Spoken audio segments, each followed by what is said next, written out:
Aga siin vasakul pool on 3 pudelit, millest mina ei tea midagi. Esimest korda näen, ma näen, et GEA on peale kirjutatud ja mingi Statšetsko, ühesõnaga võõras keeles kirjutatud. Kuna meie oleme Euroopa Liidus, siis Euroopa Liidus on selline kord, et antakse teatud toodetele päritolu tähis.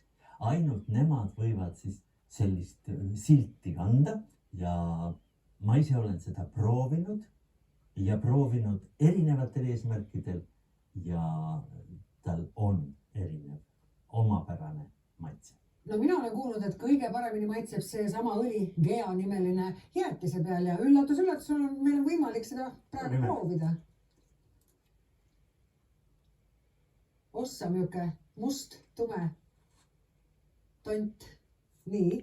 Tore on see, et ta lõhnab nagu pähklite järgi. Hästi tore.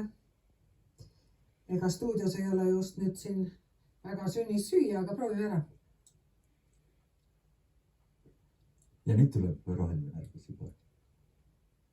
Ta on pigem ikkagi puunikas, aga ta, ja, kui ta seguneb selle vaniljajäätisega, siis ta läheb teist värvi. Ütle Raivo lõpetuseks, miks meile õli teada on? Miks me peaksime tarvitama õlis?